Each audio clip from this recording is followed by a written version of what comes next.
A cold drizzle fell over Shadewell City, its neon-lit streets slick with rain that distorted the nighttime glow. People rushed by in business attire or heavy coats, umbrellas snapping open and shut as they ducked in and out of shops.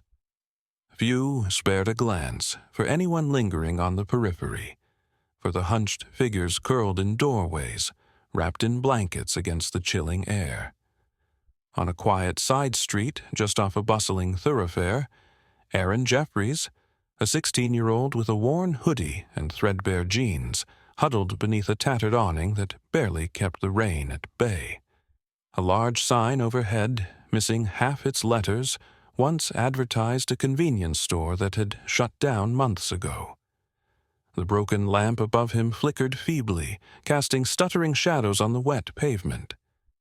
Despite the bleak surroundings, Aaron's gaze was steady, his posture resolute.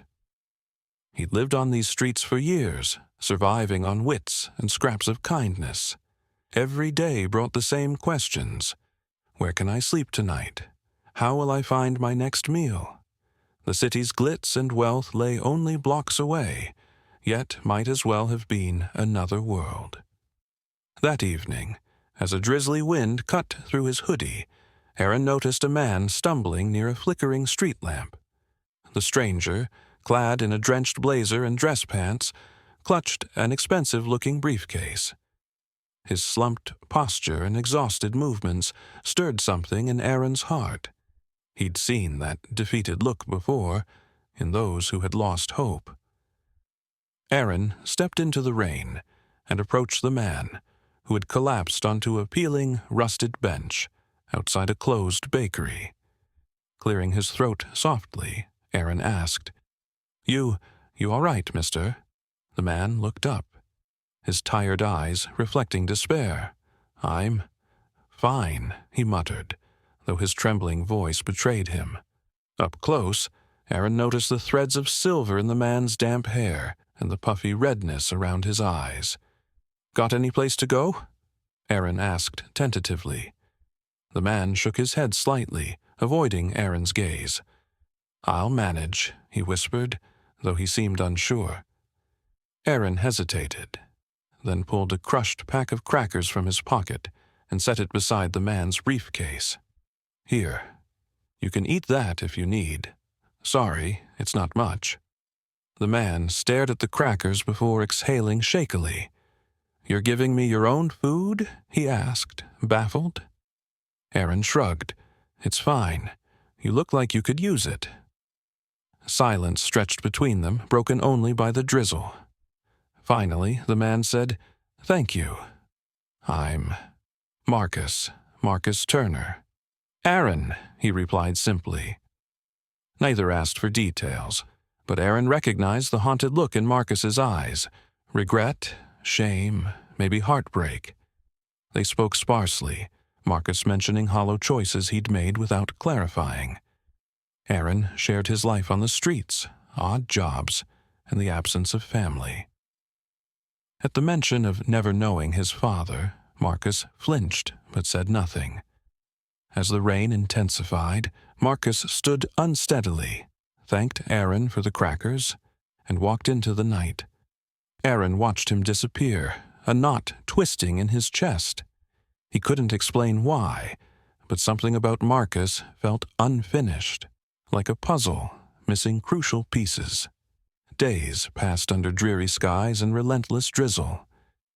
Aaron maintained his routine, waking at dawn from doorways or corners he claimed at night, searching for day labor or scavenging recyclables. Food was scarce, though he occasionally visited a local soup kitchen braving long lines. Despite his struggles, Aaron helped others, guiding newcomers to shelters, sharing half a sandwich with someone worse off, or directing them to free medical services. He carried all his belongings in a tattered backpack, including a water-damaged photo of a woman he believed was his mother. She had vanished when he was young, leaving him clinging to a faint hope she might return. One evening, while curled near a closing cafe, Aaron noticed a commotion across the street. Two street toughs cornered Marcus Turner, demanding his wallet. Aaron recognized the man he'd met days earlier, and his heart lurched. Ignoring the slick pavement, Aaron dashed across the road. "Hey, leave him alone," he shouted. The thugs turned, surprised, while Marcus clutched his briefcase, trapped against a chain-link fence. One of the men brandished a knife, growling for Aaron to back off. Aaron's pulse raced. Spotting a loose metal rod near a dumpster, he grabbed it and waved it. "Get out of here," he yelled, his voice shaky. The men cursed but fled, spurred by the sight of Aaron's makeshift weapon and the distant wail of police sirens. They shoved Marcus aside, snatching his wallet, and vanished. Aaron rushed to Marcus, who stumbled with a shallow cut on his side. "You okay?" Aaron asked, supporting him. Marcus, trembling, nodded weakly. Aaron guided him to a nearby homeless outreach center, Hopeful Haven. Sister Beatrice, a volunteer, unlocked the door and quickly tended to Marcus's wound, reassuring him it wasn't serious. Aaron helped as instructed, fetching gauze and antiseptic. Once Marcus was patched up, he slumped in a chair, mumbling his thanks. "You helped me before," Aaron said. "Guess I just returned the favor." Marcus tried to argue that this wasn't equivalent, but Aaron brushed it off. When Sister Beatrice offered Marcus a place to rest, he declined, admitting he had a home but sharing no details. Before leaving, Marcus tried to give Aaron some money. "Let me pay you back. It's the least I can do." Aaron stiffened, declining. "We're even. I'm just glad you're safe." He didn't want charity or pity. Sister Beatrice gently escorted Marcus out. At the door, Marcus hesitated, offering a trembling smile before disappearing into the drizzle. Aaron stood for a moment, adrenaline still coursing, wondering if that was the last he'd see of Marcus Turner. At his upscale apartment, Marcus stumbled inside, drenched and weary. The silence was deafening. Mona, his fiancée, was away on a work trip. He loosened his tie with trembling fingers, the sting from the cut on his side a sharp reminder of the night's events. Pouring a drink, he rested his head on the kitchen counter, shame washing over him. How had he, a senior project manager, ended up being rescued by a homeless teen? Memories surfaced of Layla, the woman he once loved, and the child he'd abandoned in fear of fatherhood derailing his career. He rationalized he'd return someday, but by the time he tried, Layla was gone, lost in an accident. Whether the child survived, he never knew. Over the years, Marcus buried his guilt under promotions and luxuries, but Aaron's raw kindness had ripped open old wounds. Could his child have ended up like Aaron, wandering the streets? The thought haunted him. Restless, Marcus began scouring the city at odd hours, hoping for another chance to see Aaron, torn between guilt and the slim hope of redemption. Aaron's days were a grind of labor gigs, scavenging recyclables, and dodging trouble. He formed alliances with older homeless folks, like Marvin, who shared tips about safe spots and resources. One afternoon, after helping a grocer unload produce in exchange for bruised fruit, Aaron wandered near the high-rises, hoping to find bottles. At a busy intersection, he spotted Marcus in a sharp suit, talking to a woman, likely Mona. Their eyes met briefly before Aaron ducked his head and hurried away. That night, hunger drove Aaron to a hotel hosting a charity gala, where rumors said leftover food was sometimes discarded. Hovering by the dumpster, he froze as a side door opened. Light spilled into the alley, followed by sharp whispers. Peering around the corner, he saw Marcus and Mona arguing. "You vanish for hours," Mona hissed. "You're distant. If we're finalizing wedding details, I need you present." Marcus sighed. "I'm sorry. Something's been on my mind. Something I did a long time ago. Mona stiffened. Stop hinting at regrets and secrets. Either tell me or let it go. Marcus's gaze shifted, spotting Aaron lurking nearby. Their eyes locked again. Mona noticed and tensed. "Who is this?" she asked. Aaron stepped forward awkwardly. "Sorry, didn't mean to eavesdrop. I was just passing by." Mona's frown deepened, but Marcus offered Aaron a $20 bill. "For something to eat," he said softly. Aaron hesitated, pride warring with hunger, but he accepted, nodded curtly, and disappeared into the alley. As Marcus watched him go, guilt stabbed deeper than the mugger's blade, leaving him wondering if he could ever make things right. That night, Marcus returned home and rummaged through an old box of letters. Among them, he found one he'd never opened, bearing Layla's handwriting. Heart-pounding, he tore it open. Layla wrote of giving birth to a boy, struggling to survive and wishing Marcus was there. The letter ended abruptly, postmarked nearly 15 years earlier. A child born then. The timeline matched Aaron's age. Sweat beaded his brow. It seemed impossible. There were countless teens named Aaron, and the letter didn't mention a name. Yet a nagging intuition told him there was a connection. If Aaron was his son, Marcus couldn't bear the thought of him growing up homeless while he pursued corporate success. He decided to confront Aaron and find out. Aaron's days blurred into a cycle of odd jobs and begging for change. He tried not to dwell on Marcus, dismissing him as a passing figure. Late one afternoon, after a volunteer group served meals at a community park, Aaron noticed Marcus pacing nearby, scanning the crowd. Their eyes met, and Marcus approached, breathless. "Can we talk privately?" Marcus asked. Warily, Aaron led him to a quiet alcove. Marcus turned to him, his face tight with nerves. "This sounds insane, but you said you never met your father. Your mother abandoned you. Do you know her name?" Aaron hesitated. "Layla, I think. She left me in a parking lot when I was 6. His voice wavered at the admission. Marcus staggered, gripping a nearby fence for support. "Layla, that was her name. She was pregnant with my child. I lost track of her and later learned she died. I didn't know if the baby survived." His voice cracked.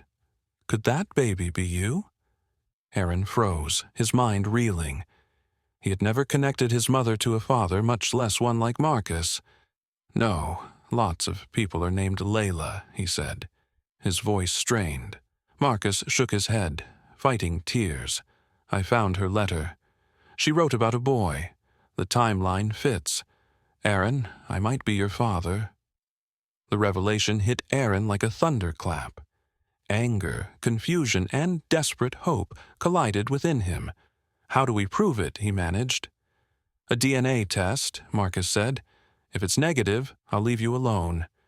If it's positive—" His voice trembled. "Let me try to fix this." Aaron's fists clenched. "Fix ditching your kid for 18 years, he hissed. Marcus nodded miserably. "I deserve that. Will you do the test?" Part of Aaron wanted to refuse, to shield himself from disappointment. But the longing for a connection was too strong. "Fine," he spat. "Tomorrow. Clinic on 12th Street, noon." Relief flickered across Marcus's face. "Thank you," he whispered. Aaron turned and fled, his heart pounding. He half expected it to be a cruel joke, but a tiny kernel of hope refused to die. At the clinic, Aaron and Marcus submitted cheek swabs for a DNA test. The nurse explaining results would take a couple of days. Aaron barely spoke, declining Marcus's offer of a ride. He spent the next 2 days in agony, torn between hope, anger, and dread. Marcus, equally restless, ignored work calls and Mona's texts, waiting for the lab's results. When the notification finally arrived, Marcus opened the portal with shaking hands. The result? Probability of paternity, 99.99%. Tears overwhelmed him. Aaron is my son, he thought, guilt and joy colliding. He rushed to the outreach center and found Aaron lingering outside. Their eyes met, and Marcus's expression revealed the truth. Aaron's legs nearly gave out. "The test is positive," Marcus said, voice trembling. "You're my son." Aaron's throat tightened. "So you left me," he whispered, anger rising. "I spent years starving and freezing while you lived comfortably." Marcus's tears fell. "I didn't know. I was scared and left Layla. By the time I tried to find her, she was gone. I was a coward. Let me make it right. Let me give you a home." Aaron trembled, fury clashing with a yearning for family. "Don't expect forgiveness," he said, voice shaking. After a pause, he nodded. "But I'll try." Relief washed over Marcus. "Thank you. We'll start small.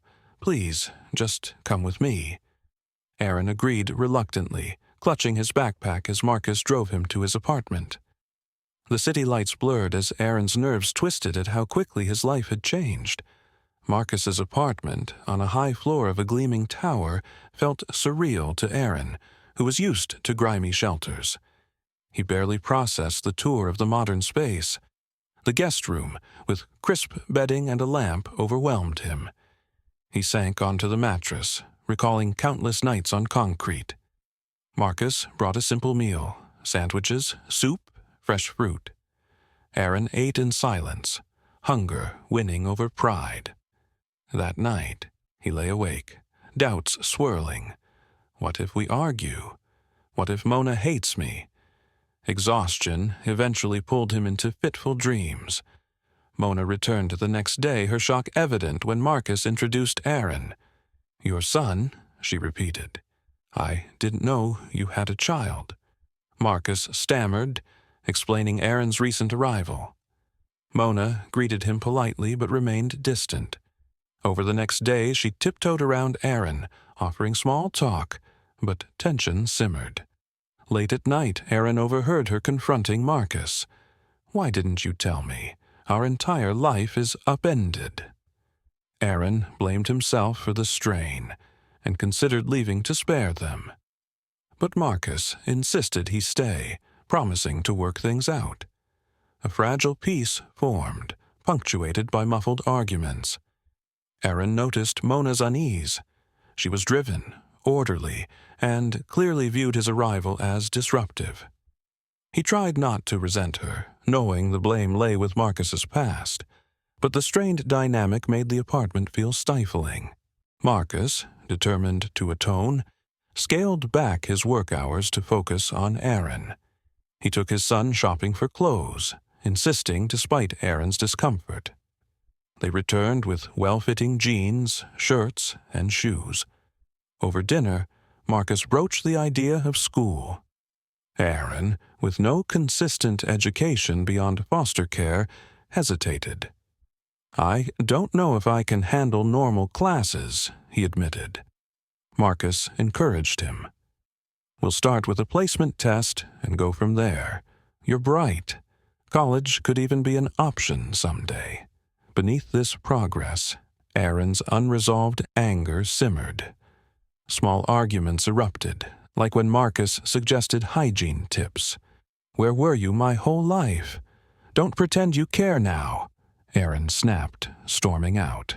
Later, they'd apologize, Marcus owning up to his absence, Aaron grudgingly accepting help. Slowly, father and son began breaking down walls of bitterness. One night, Marcus unearthed an old Polaroid of himself and Layla as teens. He found Aaron rifling through kitchen cabinets and extended the photo. "That's your mom," he said softly. Aaron's heart raced as he took in Layla's radiant smile. "I barely remember her," he admitted, voice trembling. "She left me in a parking lot, said she'd be back, but never returned. Tears welled in Marcus's eyes. If I'd stayed, maybe none of this would have happened. I ran because I was scared of being a father. By the time I tried to find her, it was too late. Aaron set the photo down, torn between hating his mother's abandonment and longing to remember her as kind. For a moment, they mourned Layla together, their shared grief fostering a fragile closeness. Marcus placed a hand on Aaron's shoulder. "We can visit her grave, if you'd like." Aaron nodded, unsure but willing. As weeks turned to months, Aaron began integrating into a new life. Enrolled in a transitional high school program, he struggled academically but impressed teachers with his sharp mind. Marcus balanced corporate duties with fatherhood, ensuring Aaron had supplies and support. However, tensions lingered. Aaron, unused to rules, chafed at curfews and chores. Feeling stifled, he occasionally slipped out late to wander the city, frustrating Marcus. Mona remained cordial but distant, her unease evident. Arguments with Marcus about their delayed wedding flared. "I feel like a bystander in my own home," she said one night. Marcus, torn between his commitment to Aaron and guilt over past mistakes, begged for patience. Aaron overheard, blaming himself for the tension. One night, overwhelmed, Aaron packed a duffel bag and slipped out after midnight. As he reached the lobby, Marcus burst from the elevator, disheveled and panicked. "Aaron, don't leave," he gasped. Aaron hesitated, voice shaking. "You and Mona keep fighting. I'm ruining your life." Marcus stepped closer, voice raw. "You're my son. My life is with you now. If Mona can't handle it, that's on us, not you. I left you once. I won't do it again." Tears welled in Aaron's eyes. Slowly, he nodded, following Marcus back upstairs. For the first time, he felt like someone was fighting to keep him. In the months that followed, Aaron found a tentative rhythm. Mornings were spent at school, where he surprised himself and his teachers with a knack for math. Afternoons involved tutoring and counseling sessions. Marcus attended parent-teacher conferences, his pride evident when told Aaron could excel with continued support. For Aaron, the concept of an adult vouching for him felt foreign, yet gratifying. Mona, initially distant, began acknowledging Aaron's milestones. She praised small achievements, like passing a quiz or volunteering. One day, she even took him to buy dress shoes for a school event, offering tentative fashion advice. Aaron remained cautious, but appreciated her efforts, wondering if they could form a real family. On weekends, Marcus and Aaron volunteered at the homeless outreach center where they'd first met. Aaron taught Marcus how to sort donated clothes, serve soup, and connect with street kids. Marcus watched in awe as Aaron comforted a younger boy, encouraging him to persevere. These moments etched a sense of purpose in Marcus's heart and brought father and son closer. Yet, guilt and trauma still lingered. Aaron often woke from nightmares of abandonment, and Marcus spent sleepless nights staring at old photos of Layla. Healing was a slow, layered process, but they faced it together. A pivotal moment came when Marcus suggested visiting Layla's grave. Aaron hesitated, but eventually agreed. On a crisp morning, they drove to a small-town cemetery. Kneeling at her grave, Aaron's heart ached. He barely remembered her but felt the loss keenly. Marcus stood beside him, tears streaming as he whispered apologies for abandoning her and their son. Aaron traced the letters of her name, choking back tears. "Mom, it's me," he said. "I grew up. I wish we'd had more time." Marcus placed a bouquet on the grass. "Layla, forgive me. I'm doing my best for Aaron now. He's amazing. If only we'd been together." Though their grief didn't vanish, Sharing it forged a stronger bond. They left the cemetery with a renewed sense of connection, their relationship tethered by shared sorrow. Life returned to its mix of routine and challenges. Mona, grappling with uncertainties, suggested couples counseling with Marcus. She wasn't opposed to Aaron, but needed reassurance about her place in their lives. Aaron, overhearing their arguments, worried a future wedding might push him aside. Marcus reassured him, explaining that open communication was essential to a healthy partnership. If Mona couldn't fully accept Aaron, they'd find another way forward. Aaron's fear of abandonment remained. Despite excelling in math and advancing 2 grade levels, he sometimes felt like an outsider. After a minor misunderstanding with Mona, he packed a bag, ready to run. But a text from a school friend reminded him that fleeing wouldn't solve anything. Slowly, he learned to confront conflict instead of escaping it. The holiday season brought both joy and tension. Marcus proposed hosting a small Thanksgiving dinner, inviting Mona's parents and a few friends.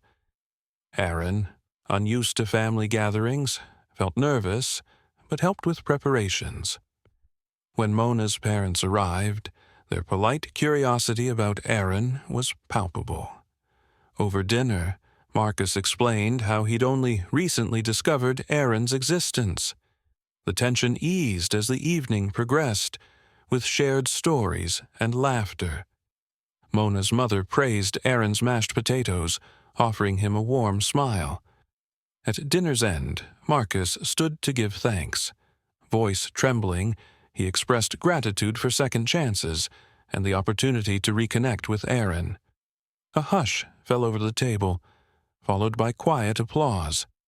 Aaron swallowed the lump in his throat, touched despite lingering doubts. After the guests left, he and Marcus washed dishes together in companionable silence. For the first time, Aaron felt a sense of belonging. Despite these strides, challenges persisted. Aaron wrestled with restless impulses. One night, he roamed the city and encountered old acquaintances who tempted him with quick money through petty theft. Tempted, he hesitated, but ultimately walked away, returning home late, shaken but resolved not to sabotage his progress. Marcus, too, faced mounting pressures at work. Demands for more hours clashed with his commitment to Aaron. Sometimes stress led to arguments with Mona, who questioned why he skipped after-work events. Marcus snapped, declaring that his priority was Aaron, and he wouldn't repeat past mistakes.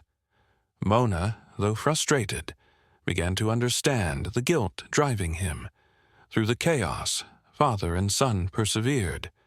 Aaron shared nightmares of sleeping in garbage-strewn alleys, while Marcus confessed to waking in cold sweats, haunted by memories of leaving Layla. Their shared regrets became a thread binding them closer, fostering deeper understanding. As winter deepened, Aaron's life continued to stabilize. School offered structure, and Marcus's unwavering presence gave him a foundation he'd never had. Mona gradually softened further, acknowledging Aaron's place in their lives. While not yet a seamless family, they were learning to navigate the complexities of their new reality. Though old wounds lingered, the promise of healing and the determination to rebuild offered a glimmer of hope. Father and son, no longer strangers, forged a fragile yet growing bond, determined to move forward together. By early spring, Aaron's progress in school soared. He caught up enough to join a standard sophomore class schedule, excelling in math. At a science fair, his team's robotics project earned praise, an achievement Aaron could scarcely imagine back when he scavenged for food. Marcus attended, snapping photos with a proud smile, and Aaron felt secretly thrilled to have someone cheering for him. One weekend, they took a day trip to the coastline, just father and son. Strolling along the sand, they talked about everything: food preferences, dreams of surfing, and past regrets. For a few hours, city pressures and lingering pain faded. As they drove home, Aaron mustered courage. "Dad," he said, using the word casually for the first time, "thanks for not giving up." Marcus, holding back tears, replied, "I'll never give up on you again." It was more than a promise. It was a vow. Yet healing proved an ongoing process. Mona admitted feeling like an outsider, her parents questioning whether marrying Marcus was wise, given his sudden parental responsibilities. After tense arguments, Marcus postponed the wedding, prioritizing Aaron. Overhearing, Aaron offered to leave to avoid causing more division, angering Marcus. "Love means adapting," he said firmly. "You're my son. Pushing you out isn't an option." Through counseling and honest conversations, the family worked to find balance. It wasn't easy. Some nights ended in slammed doors or tears. Yet the effort showed Aaron a lesson he'd scarcely known. Families could fight to stay together rather than abandon each other at the first sign of trouble. Amid these challenges, Aaron found solace in small victories. Passing a major math exam, he earned a nomination for a summer STEM program. Marcus celebrated with ice cream, a simple yet profound joy for Aaron, who once dined on scraps.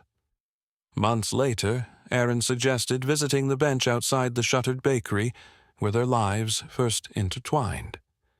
Standing before the battered seat, he ran his hand over the peeling paint. "Feels like forever ago," he murmured.